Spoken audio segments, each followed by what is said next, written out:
नमस्कार, माझा India news. Pimpri Chinchwad महानगरपालिकेचा पहिलाच अर्थसंकल्प आणि पत्रकारांना का बाहेर जावे लागले?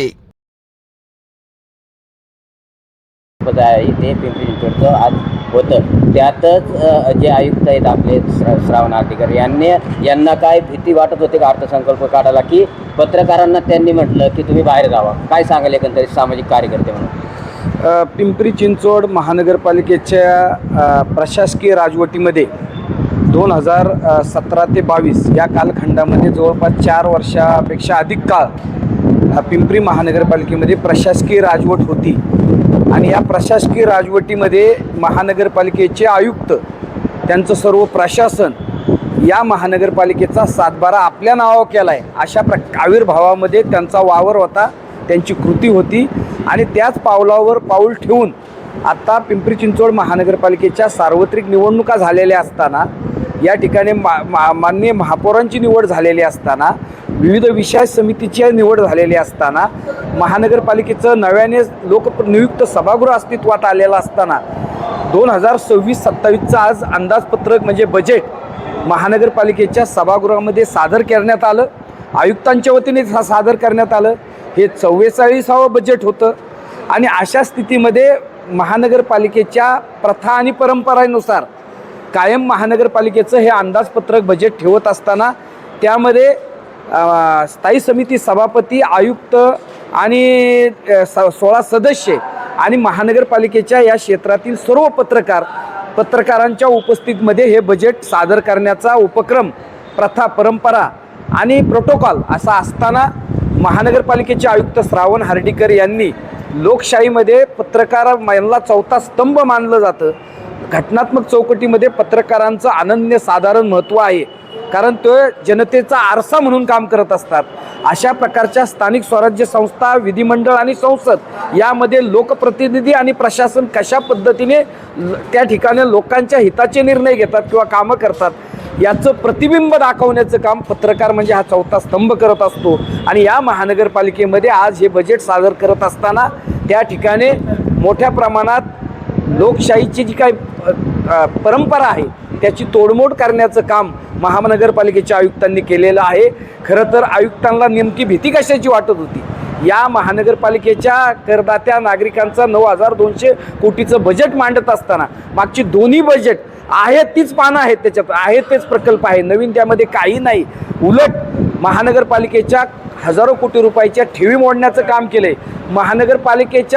महानगरपालिकेच्या करदात्या नागरिकांना कर्जबाजारीपणा करण्याचा कर्जदारी करण्याचं काम महानगरपालिकेचे आयुक्त आणि त्यांचं प्रशासन केलं आहे. आणि दुसऱ्या बाजूला अशा प्रकारचं अंदाजपत्रक सादर करत असताना पत्रकारांचा अवमान करून त्यांना बाहेर काढण्याचं काम या ठिकाणी आयुक्तांनी केलेलं आहे. आमची अनेक वर्षापासूनची मागणी आहे, या महानगरपालिकेच्या सभागृहाचं थेट प्रक्षेपण होऊन इथं या महानगरपालिकेचे आयुक्त काय करतात, त्यांचे प्रशासन काय करतं, या ठिकाणचे नगरसेवक काय बोलतात, या ठिकाणचे महापौर काय निर्णय घेतात, त्याचबरोबर महानगरपालिकेचं स्थायी समितीचं जे सभागृह आहे त्याचं देखील थेट प्रक्षेपण झालं पाहिजे. आणि त्यामध्ये महानगरपालिकेच्या सगळ्या पत्रकारांना त्यामध्ये बसण्याची संधी दिली पाहिजे. यासाठी आम्ही अनेक वर्ष संघर्ष केला आहे. ही मागणी आजही आमची आहे की महानगरपालिकेचा पारदर्शक, स्वच्छ आणि लोकाभिमुख कारभार झाला पाहिजे. अशा प्रकारचा आग्रह आम्ही नागरिकांच्या वतीने या ठिकाणी धरत असताना महानगरपालिकेचे आयुक्त श्रावण हर्डीकर यांनी आज जो काही पत्रकारांचा अवमान केलेला आहे आणि त्या माध्यमातून लोकांना ह्या माहितीच्या पासून वंचित ठेवण्याचा जो काही निर्णय घेतलेला आहे तो लोकशाहीचा अवमान करणारा आहे, संविधानाचा अवमान करणारा आहे आणि इथल्या करदात्या नागरिकांचा अवमान करणारा आहे. आणि म्हणून या ठिकाणी आम्ही त्यांच्या या कृतीचा तीव्र शब्दात निषेध व्यक्त करीत आहोत. नेमकी आयुक्तांना भीती कशाची होती? म्हणजे आपण जर बघितलं तर शहरांमध्ये जे काही कामं चालू आहेत, कामं तेच, बिलं नव्हे, असे देखील प्रकार समोर येत आहेत.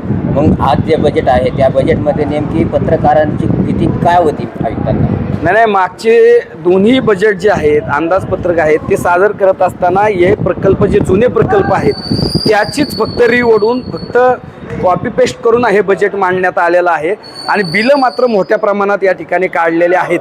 दिवंगत उपमुख्यमंत्री अजितदादा पवार यांनी निवडणूक काळामध्ये एक अतिशय मोठं विधान केलं होतं की या महानगरपालिकेमध्ये 2017 ते 2025पर्यंत 60,000 कोटी रुपये खर्च झालेले आहेत आणि जवळपास आस्थापना खर्च 20,000 कोटी सोडला तर 40,000 कोटी रुपये बजेटवर खर्च केलेले आहेत.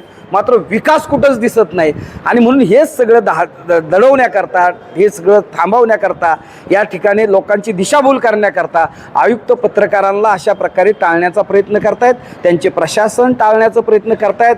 खऱ्या अर्थानं महापौर जे लोकांचे प्रथम नागरिक म्हणून प्रतिनिधित्व करतात ते रवी लांडगे आणि स्थायी समितीचे नवनियुक्त जे काही सभापती आहेत ते म्हणजे बारणे साहेब, त्याचप्रमाणे विशेष समितीचे सगळे सभापती आणि 128 जे सदस्य आहेत त्यांनी या संदर्भात आयुक्तांना आणि त्यांच्या प्रशासनाला जाब विचारला पाहिजे आणि या पुढच्या काळामध्ये अशा प्रकारची मनमानी, अशा प्रकारची हुकुमशाही या ठिकाणी आयुक्त आणि त्यांच्या प्रशासनाची चालणार नाही.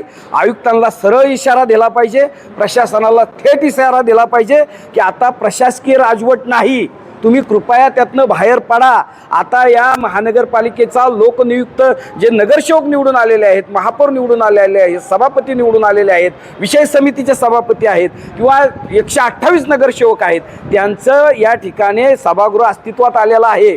कृपया या भ्रमातनं आपण बाहेर पडा की आता आमचा सातबारा आमच्या नावावर केलेला आहे, आमच्या बापाचं राज चालणार आहे, आम्ही म्हणू तसाच कारभार होणार आहे.